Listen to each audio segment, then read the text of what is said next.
بسم اللہ الرحمن الرحیم۔ زمین پر قیامت کے واقع ہونے کے امکانات۔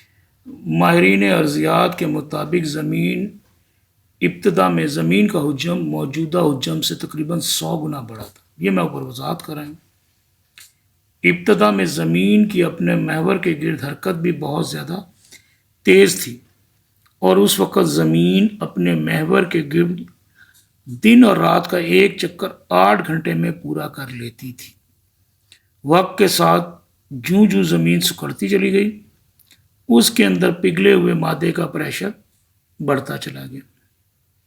اس وقت زمین کے مرکز میں پریشر تقریباً 6 کروڑ پاؤنڈ فی مربع انچ ہے۔ اس وقت موجودہ زمین کے اندر مسلسل کیمیائی عوامل ہو رہے ہیں، جس سے پریشر مزید بڑھتا جا رہا ہے، اور زمین کے اندر لاوے کو جہاں کہیں کمزور زمین ملتی ہے، آتش فشاں کی صورت میں لاوا ابل پڑتا ہے، اور اس طرح سے زمین کے اندر کا پریشر کچھ کم ہو پاتا ہے۔ دراصل آتش فشانی کا نظام بھی ایک طرح سے زمین کے نظام کو متوازن رکھنے کا ایک ذریعہ ہے۔ جب اندر پریشر بنتا ہے تو اس پریشر کو کم کرنے کے لیے آتش فشانی کا عمل ہوتا ہے۔ اگر وقتاً فوقتاً آتش فشانی کا عمل نہ ہو تو اندر کا پریشر بہت ہی زیادہ بڑھ سکتا ہے، اور اس کے نتیجے میں بہت بڑی تباہی آ سکتی ہے۔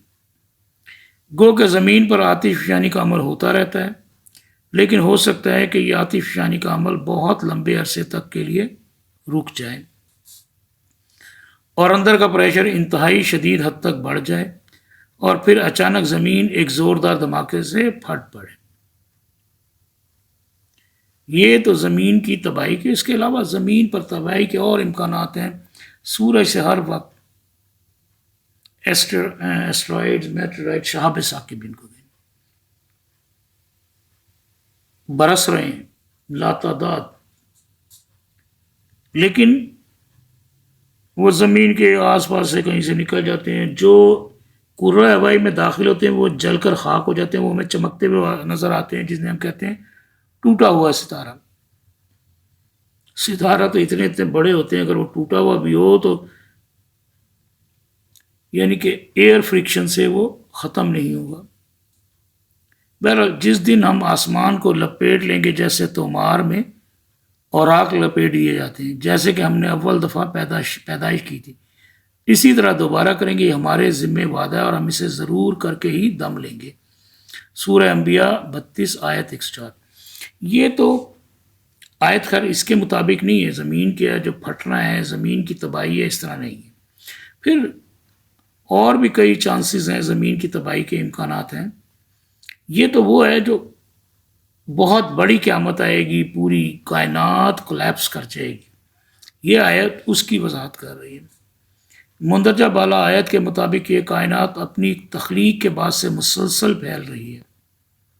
بگ بینگ کے مطابق بھی اپنی ابتدا کے بعد سے ہی یہ کائنات مسلسل پھیل رہی ہے، اور انتہائی پھیلاؤ کے بعد یہ کائنات واپس پلٹنا شروع ہو جائے گی، اور آخر تمام مادہ ایک دوسرے سے ٹکرا جائے گا، اور ٹکرانے کے بعد دوبارہ سے مادہ کھل کر ایک نئی کائنات بنا دے گا۔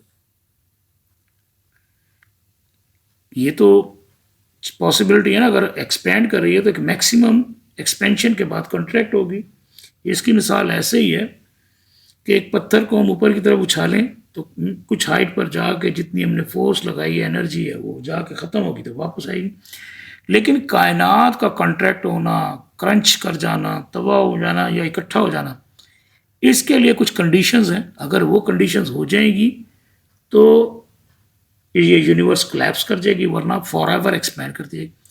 قیامت کے واقع ہونے کی ایک صورت یوں بھی ہو سکتی ہے کہ کوئی بہت بڑا شہاب ثاقب، یعنی کہ زمین کی پر جو قیامت آئے، زمین آ کر زمین سے ٹکرائے اور زمین اپنے مدار سے ہٹ جائے، اور پھر آہستہ آہستہ زمین کا سورج کے گرد چکر کم ہوتا چلا جائے گا، اور آخرکار زمین سورج کے اندر گر کر تباہ ہو جائے گی۔ یعنی کہ زمین سورج کے نزدیک آ جائے، سورج کی کشش ثقل بہت زیادہ ہے، وہ زمین کو جب نزدیک آ گئی تو کشش ثقل بڑھ گئی، سینٹریفیوگل فورس کم ہو گئی، تو زمین سورج کی طرف نزدیک ہوتی چلی جائے گی۔ درجہ حرارت اور جب نزدیک جائے گی تو درجہ حرارت بڑھتا چلا جائے گا۔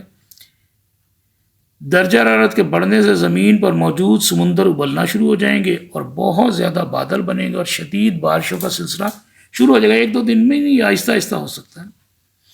اور زمین پر روشنی کی آمد بھی کم ہو جائے گی. اور اس کے علاوہ کشش کے بڑھنے سے زمین پر موجود پہاڑ اور زمین پر موجود ہوا اور پانی زمین سے اوپر کو اٹھنا شروع ہو جائیں گے اور سورج کی جانب بڑھنا شروع ہو جائیں گے. اور آخر کار پہاڑ روئی کے گالوں کی طرح ہوا میں اڑتے پھریں گے.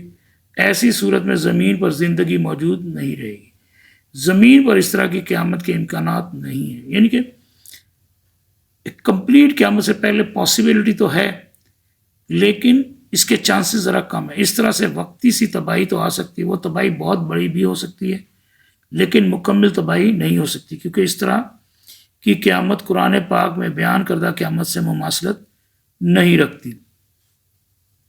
شہاب ثاقب کے زمین سے ٹکرانے کا عمل الٹ بھی ہو سکتا ہے، یعنی کہ وہ ٹکرائے اور زمین سورج سے دور ہونا شروع ہو جائے. ایسی صورت میں زمین سورج سے دور ہٹتی جائے گی اور جو زمین سورج سے دور ہوتی جائے گی اس کا درجہ حرارت کم ہوتا چلا جائے گا اور زمین تک پہنچنے والی سورج کی شعاع روشنی کم ہوتی چلی جائے گی اور ایک وقت آئے گا کہ وہ تاریکی میں ڈوب کر سرد ہو جائے گی. اس طرح سے زمین پر زندگی سرد ہو کر ختم ہو جائے گی اور زمین سورج سے دور ہو کر خلا میں کہیں گم ہو جائے گی. زمین پر اس طرح کی قیامت کے امکانات بھی نہیں، کم ہے، بہت کم. پاسبلٹی تو ہے لیکن چانسز کم ہے. بہرحال اللہ جانتا ہے کہ کیا ہوگا، لیکن ہم قرآن پاک سے میچ کریں گے کیونکہ اس طرح کی قیامت بھی قرآن پاک میں بیان کردہ قیامت سے مماثلت نہیں رکھتی، یا مجھے سمجھ نہیں آئی. زمین اس سے پہلے بھی شدید سردی کی لپیٹ میں آ چکی ہے. ایسا عمل آج سے 20 کروڑ سال پہلے اس وقت ہوا جب سائبیریا کے علاقے میں ہزاروں آتش فشاں پھٹ پڑے اور لاکھوں سالوں تک ان سے لاوا، گرد یعنی کہ ڈسٹ اور مختلف گیسیں جن میں زہریلی گیسیں بھی تھیں وہ فضا میں بکھرنے لگیں، جس سے سورج سے زمین تک پہنچنے والی روشنی کا راستہ رک گیا اور زمین پر تاریکی چھا گئی، جس کے نتیجے میں زمین سرد ہو گئی. اس زمین پر اس طرح کی ایک قیامت آج سے تقریباً 6 کروڑ سال پہلے آئی تھی. اس زمینی قیامت کے نتیجے میں زمین پر بڑی زبردست تباہی آئی تھی. اس تباہی کے نتیجے میں ڈائناسور جیسی عظیم الجثہ مخلوق صفحہ ہستی سے مٹ گئی. آج ان کے فوسل ملنے سے پتہ چلا ہے کہ وہ بھی کبھی اس زمین پر آباد تھے. سائنسدانوں کا خیال ہے کہ اس وقت ایک بہت بڑا شہاب ثاقب آسمان سے گرا، اس وقت جس کا قطر 10 مربع میل تھا، جس کی طاقت لاکھوں ایٹم بموں سے بھی زیادہ تھی. اس شہاب ثاقب کے گرنے کے نتیجے میں زمین کی فضا گرد و غبار سے بھر گئی. اس گرد و غبار کی شدت اتنی زیادہ تھی کہ جس کی وجہ سے سورج کی روشنی زمین تک پہنچنا بند ہو گئی، جس کے نتیجے میں زمین کا درجہ حرارت انتہائی کم ہو گیا اور زمین سرد ہو گئی. زمین کے اس دور کو برفانی دور، آئس ایج کا نام دیا گیا. اس دور میں بہت سے جاندار اس زمین سے ناپید ہوئے اور اسی دور میں ڈائناسور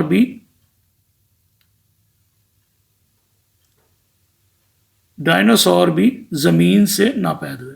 کچھ اسی طرح کا معاملہ آج سے تقریباً 50,000 پہلے بھی ہوا تھا. ہوا کچھ یوں تھا کہ آسمان سے شہاب ثاقب گرنے لگے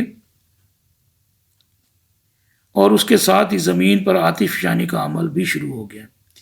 اس سے بھی سورج کی روشنی زمین تک پہنچنا بند ہو گئی اور زمین کا درجہ حرارت بہت کم ہو گیا اور زمین پر موجود پانی برف میں تبدیل ہو گیا. یہ اس دور کی بات ہے جب زمین پر ہومو ایریکٹس کی صورت میں 2 پیروں پر چلنے والی مخلوق موجود تھی، لیکن موسمی حالات کی شدت کی وجہ سے کئی قسم کے جاندار زمین سے ناپید ہو گئے.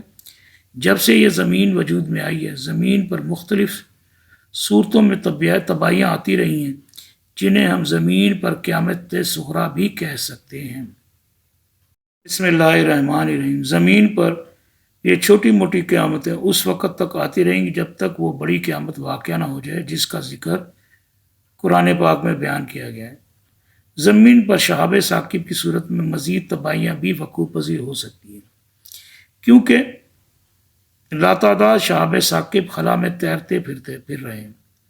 سائنسدانوں کے مطابق ہر 26 بلین سالوں کے بعد زمین پر شہاب ثاقب کی بارش ہوتی ہے۔ زمین کے قریبی سیارے مریخ اور زحل کے درمیان لاکھوں شہاب ثاقب ہیں۔ سائنسدانوں کا اندازہ ہے کہ ان میں سے 350 کا رخ ایسا ہے کہ ان کے زمین کے ساتھ ٹکرانے کے امکانات کافی زیادہ ہیں۔ چنانچہ 6 جولائی 2006 کو ایک ایسا ہی بڑا شہاب ثاقب زمین کے قریب سے گزرتا ہوا آگے نکل گیا۔ اکتوبر 1995 میں بھی ایسا ہی ایک خوفناک شہاب ثاقب زمین کے قریب آ گیا تھا۔ اگر ان میں سے کوئی ایک بھی زمین سے ٹکرا جائے تو زمین پر قیامت آ سکتی ہے۔ دونوں صورتیں ہو سکتی، زمین سورج کی طرف چلی جائے یا سورج سے دور ہو جائے یا تباہ و برباد ہو جائے۔ اندازہ لگایا گیا کہ 100 مربع کلومیٹر کے شہاب ثاقب اگر زمین سے ٹکرائیں تو یہاں قیامت آ جائے گی۔ ان کی طاقت 1,00,000 ایٹم بم چلنے سے زیادہ ہوگی، جو زمین کا بیرونی پرت توڑ کر رکھ دے گی اور پہاڑ علیحدہ ہو کر رہ جائیں گے، لیکن جب تک اللہ محفوظ رکھے۔ بہرحال پہاڑ علیحدہ ہو جائیں گے اور اس طرح سے زمین پر تباہیوں کا سلسلہ چل پڑے گا۔ شہاب ثاقب کے زمین سے ٹکرانے کی صورت میں جب زمین کا پرت کمزور ہوگا تو اندر پگھلا ہوا مادہ جو زمین پر اندر کی جانب سے زور لگا رہا ہے وہ بڑے زبردست پریشر کے ساتھ مختلف مقامات سے زمین سے باہر نکلنے لگے گا۔ اس کے نتیجے میں اسی قسم کی حالات پیدا ہو جائیں گے جو اس سے پہلے ہو چکے ہیں۔ زمین پر برسنے والے شہاب ثاقب کی وجہ سے زمین کی پرت ٹوٹ جائے گی اور زمین کے اندرونی پریشر کی وجہ سے زمین پر کئی مقامات پر شدید آتش فشانی شروع ہو جائے گی۔ آتش فشانی اتنی شدید ہوگی کہ زمین سے اٹھنے والا گیسوں اور گرد کا بادل زمین تک پہنچنے والی روشنی تک کو روک لے گا، جس کی وجہ سے زمین پر تاریکی چھا جائے گی اور زمین کا درجہ حرارت انتہائی کم ہو جائے گا۔